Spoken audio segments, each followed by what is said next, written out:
ഇപ്പോൾ ഞാനിപ്പോൾ ഈ അയൺ ബോക്സിൻ്റെ കോഡ് വയർ മാറ്റാനായിട്ട് നമ്മൾ ഇതിൻ്റെ 6 ആംപിയറിൻ്റെ 6 ആംസ് വരുന്ന 3 പിൻ ടോപ്പ് ഈ 250 വോൾട്ട് ഒരെണ്ണം വാങ്ങിയിട്ടുണ്ട്. ഏകദേശം 175 രൂപയാണ് ഇതിന് വില വന്നിരിക്കുന്നത്.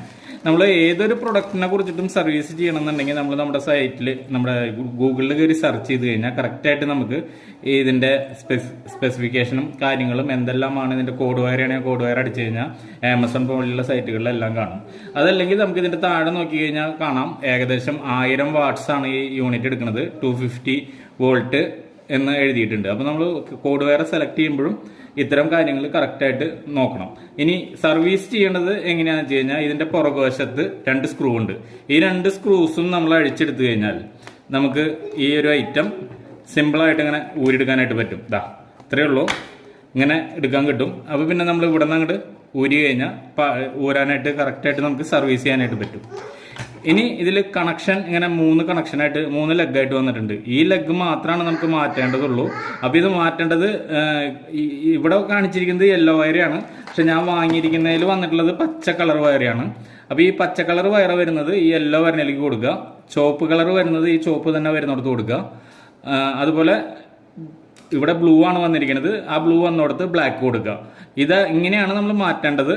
മാറ്റേണ്ട സമയത്ത് ഈ 2 സ്ക്രൂ അഴിക്കണം. ഈ സ്ക്രൂ അഴിച്ചിട്ട് ഇതിൻ്റെ അകത്ത് കൂടെ ആദ്യം ഇതിൻ്റെ ഉള്ളിൽ കൂടെ തന്നെ നമ്മൾ കേബിൾ ഇടണം. അപ്പോൾ അതൊക്കെ നമുക്കൊന്ന് വിശദമായിട്ട് കാണാം. അത്യാവശ്യം ടൂൾസുകളെല്ലാം നമ്മൾ നമ്മുടെ വീട്ടിൽ കരുതി വെക്കണം. ഒരു സ്ക്രൂ ഡ്രൈവർ, ഒരു ടെസ്റ്റർ, അതുപോലെ തന്നെ ഒരു സ്ട്രിപ്പർ, ഒരു പ്ലയർ. ഇത്രയും കാര്യങ്ങൾ നമ്മൾ നമ്മുടെ വീട്ടിൽ എമർജൻസി, അതുപോലെ ഒരു അഡ്ജസ്റ്റബിൾ, ഒരു ചെറിയൊരു പൈപ്പ് റെഞ്ച്, ഇത്രയും കാര്യങ്ങൾ നമ്മൾ നമ്മുടെ വീടുകളിൽ ഒന്ന് കരുതി വെച്ച് കഴിഞ്ഞാൽ ഇത്തരം സർവീസുകൾക്ക് നമുക്ക് മറ്റുള്ളവരെ ഡിപ്പെൻഡ് ചെയ്യേണ്ട ആവശ്യം ഒഴിവാക്കാനായിട്ട് സാധിക്കും. അപ്പോൾ നമുക്ക് ഇതൊന്ന് സർവീസ് ചെയ്യാം. അതായത് കേബിൾ മാറ്റുക, നിങ്ങൾ തന്നെയാണ് മാറ്റുന്നതെന്ന് ചിന്തിക്കുക. ഈ കേബിൾ ആദ്യം നമ്മൾ ഇവിടുന്ന് ഊരുക. ഇത് നമ്മളിങ്ങനെ ഊരി, അപ്പോൾ നമ്മളത് മുകളിലത്തെ കേബിളിലേക്ക് ഊരി, അത് കഴിഞ്ഞ് കഴിഞ്ഞാൽ നമുക്ക് ഈ കണക്ഷനും കൂടി ഊരാം.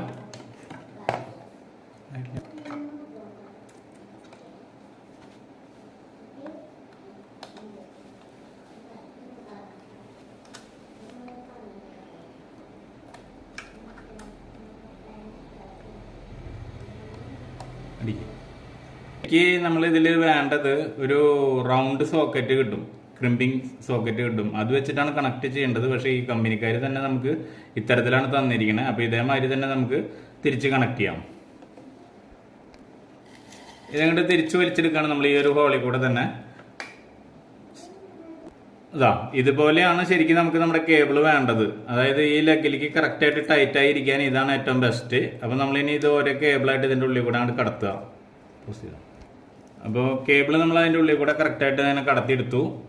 ഇനി നമുക്ക് ഇവിടെ ഒരു ഇൻസുലേഷൻ ഒന്നുകൂടി സ്ട്രോങ് ആയിട്ട് അടിച്ചു കൊടുക്കണം. കാരണം എന്താ വെച്ച് കഴിഞ്ഞാൽ ഇവിടെ നമ്മൾ ആ കേബിൾ ലോക്ക് ടൈറ്റ് ചെയ്യുന്ന സമയത്ത് അമർന്ന കേബിളിന് കംപ്ലൈൻറ്റ് വരാതിരിക്കാൻ വേണ്ടിയിട്ട് കുറച്ച് ഇൻസുലേഷനായിട്ട് നമുക്കൊന്ന് അടിച്ചു കൊടുക്കാം. അപ്പോൾ ഇൻസുലേഷൻ നമുക്കിങ്ങനെ ഒരു കുറച്ച് അത്യാവശ്യത്തിന് ചെറ്റി കൊടുക്കുക, അവിടെ ഒരു ഡാമേജ് വരാതിരിക്കാനായിട്ട്. ഇൻസുലേഷൻ ഒരു കാരണവശാലും നമ്മൾ വലിച്ചു പൊട്ടിക്കരുത്. വലിച്ചു പൊട്ടിക്കുമ്പോൾ അവിടുത്തെ പശ നഷ്ടപ്പെട്ടു പോകും. അത് ഇൻസുലേഷൻ നിൽക്കാനായിട്ടൊരു ചെറിയൊരു ബുദ്ധിമുട്ടുണ്ടാവും. പലരും വലിച്ചു പൊട്ടിക്കും, തിരക്കിലേക്കും. നമ്മളിവിടെ കത്തി വെച്ചിട്ട് തന്നെ മുറിക്കുക നിങ്ങളൊക്കെ ചെയ്യുമ്പോൾ. അത് അങ്ങനെ നന്നായിട്ടൊന്ന് അമർത്തി കൊടുക്കുക. ഇനി നമുക്ക് എർത്ത് വയർ എർത്തിലേക്ക് കൊടുക്കണം. ഇതാണ് എർത്ത് പോയിന്റ് ആയിരുന്നത്. അപ്പോൾ ആ എർത്ത് പോയിന്റിലേക്ക് നമ്മൾ ഈ വയർ കണക്ട് ചെയ്യണം.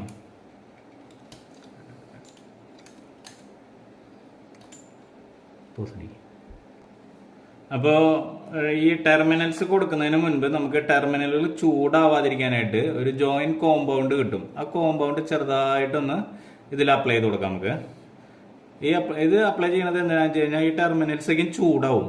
നല്ല ഹെവി ടെമ്പറേച്ചർ വന്നിട്ട് പ്രോബ്ലം വരാൻ സാധ്യതയുണ്ട്. അങ്ങനെ സംഭവിക്കാതിരിക്കാൻ വേണ്ടിയിട്ട് ആണ് നമ്മൾ ഈ ജോയിന്റ് കോമ്പൗണ്ട് കൊടുക്കുന്നത്. ഒരു പരിധി വരെ ഈ ടെമ്പറേച്ചർ വരുന്ന ഇതിനെ റിലാക്സ് കിട്ടും ഈ ഒരു കോമ്പൗണ്ട് ഉപയോഗിച്ച് കഴിഞ്ഞാൽ. എല്ലായ്പ്പോഴും നമുക്കതൊന്നും ഗുണകരമല്ല, പക്ഷെ നമ്മൾ ആദ്യമായിട്ട് കൊടുക്കുന്ന സമയത്ത് ഇങ്ങനെ ടെർമിനലിൽ നമ്മൾ കോമ്പൗണ്ട് വെച്ച് കൊടുക്കുക. അപ്പോൾ എർത്ത് നമ്മളിതിൽ കണക്ട് ചെയ്തു. ഈ വയറുകൾ കൊടുക്കുന്ന സമയത്ത് മാറാതെ ശ്രദ്ധിക്കണേ. കാരണം വെച്ച് കഴിഞ്ഞാൽ മാറിക്കഴിഞ്ഞു കഴിഞ്ഞാൽ പിന്നെ കംപ്ലൈന്റ് വരും. ഇതിൻ്റെ കോയിലും കാര്യങ്ങളൊക്കെയും ഡാമേജ് ആവാനായിട്ട് സാധ്യതയുണ്ട്.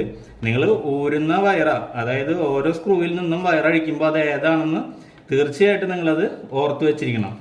അല്ലെങ്കിൽ കംപ്ലൈന്റ് വരും. നിങ്ങൾ സ്വയം റിപ്പയർ ചെയ്യാൻ നോക്കി കഴിഞ്ഞാൽ വലിയൊരു പൈസ ചെലവാക്കേണ്ടി വരും. പിന്നെ രണ്ടാമത്തെ ലെഗിൽ നമ്മൾ ഊരിയത് ഫേസ് ആയിരുന്നു. അപ്പൊ ആ ഫേസ് അതിൽ വെച്ച് കൊടുക്കുകയാണ്.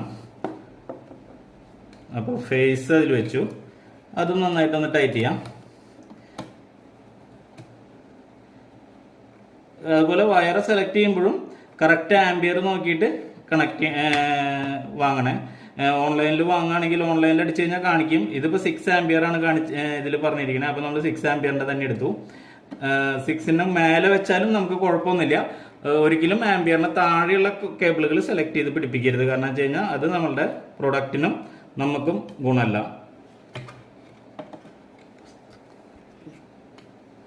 ശേഷം നമ്മൾ നമ്മുടെ കേബിൾ സ്റ്റോപ്പർ, അതായത് കേബിൾ അങ്ങോട്ടും ഇങ്ങോട്ടും വലിഞ്ഞു പോകാതിരിക്കാനുള്ള ഒരു സംവിധാനമാണത്. അത് നന്നായി ടൈറ്റ് ചെയ്ത് കൊടുക്കുക.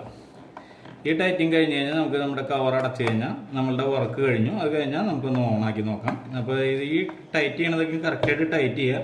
അതുപോലെ തന്നെ നമ്മുടെ അടിയിലത്തെ ടെർമിനൽസൊക്കെ നമ്മൾ ഫുള്ളായിട്ട് ടൈറ്റ് ചെയ്തിട്ടുണ്ടെന്നും കൂടി ഉറപ്പ് വരുത്തണേ അടയ്ക്കാനായിട്ട് മുമ്പ്. അപ്പോൾ അത്